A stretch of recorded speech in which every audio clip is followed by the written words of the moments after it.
Personne ne leur ôtera ton envie de crier est un récit qui retrace brièvement l'histoire d'un jeune bruxellois de 26 ans qui rentre dans son pays d'origine, le Congo, pour deux raisons.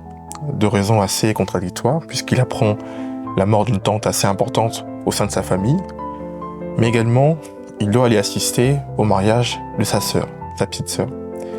Alors, durant un temps, il traverse une période de stagnation, durant laquelle il attend à ce que la famille puisse décider si le mariage aura lieu ou pas. Finalement, il va s'y rendre au Congo, et c'est là où les choses deviennent intéressantes, puisque durant son séjour au Congo, il fera la rencontre de plusieurs femmes, des femmes avec souvent un bagage intellectuel opposé, ayant un parcours assez opposé, donc il va décider de dresser un portrait de chaque femme qu'il va rencontrer. Il va le faire avec beaucoup d'innocence, parfois avec beaucoup d'humour, mais l'ensemble de ce portrait, lorsqu'on le mobilise ensemble, ça forme un tableau assez homogène, et l'image qui se dégage de ce tableau est celle de la condition féminine au sein d'une société où règne le chaos. Alors pour la petite histoire, je dirais mon rapport avec la littérature débute dans les années 2012. Donc je m'installe en Belgique avec ma grande sœur. C'était une période, je dirais, assez bouleversante. Alors, je dirais pas traumatisante parce que je considère que par essence, l'exil reste avant tout un processus assez traumatisant en soi. Et donc j'avais compris qu'il fallait tout de suite me rattacher à une branche pour ne pas, je dirais, sombrer. Et la littérature ne s'est pas présentée comme cette branche-là, mais j'ai commencé à lire n'importe quel livre qui était entre mes mains. Je lisais en désordre, donc je commençais par l'introduction, ensuite j'allais à la conclusion. Mais c'est plus tard, donc durant mes études secondaires, que j'ai appris à redécouvrir ces auteurs-là, à les apprécier, d'autres moins, et à me faire ma propre idée de ma littérature.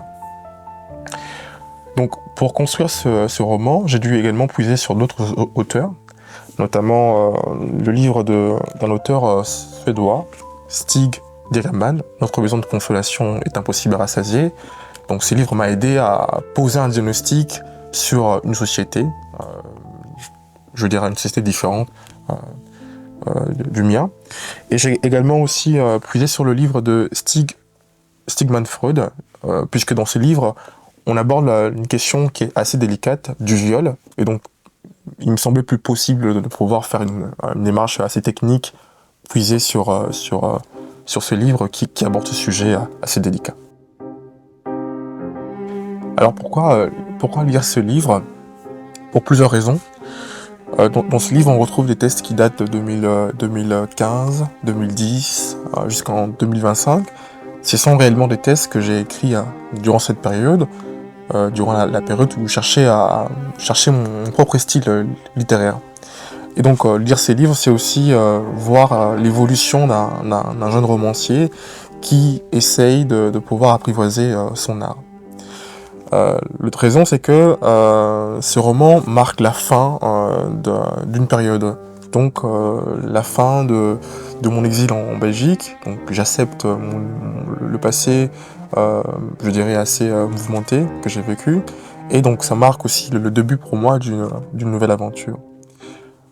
Et aussi, par le passé, j'ai essayé d'écrire plusieurs romans et je me suis rendu compte que je n'avais pas forcément les moyens pour le terminer. Et donc ce roman, c'est le premier roman qui vient inaugurer mon entrée dans le monde littéraire. Enfin, s'il devait exister qu'une seule raison, je dirais que ces livres, c'est une façon pour moi de rendre hommage à mes petites sœurs, à mes nièces, à mes cousines, et finalement à toutes les femmes qui sont marginalisées à travers le monde. Pour se procurer ces livres, alors il est disponible dans toutes les librairies à Bruxelles, il suffit de vous y rendre. Donc si le libraire ne l'a pas en stock, il passera la commande. Si vous voulez la voir, vous pouvez aussi commander à travers la plateforme Le Livre en Papier, ici en description. J'ai également mis en description les librairies qui ont les livres en stock, donc à ce moment-là, vous aurez accès à ça. Et voilà, donc je suis impatient de découvrir vos commentaires, je les lirai personnellement, peu importe, négatifs ou positifs.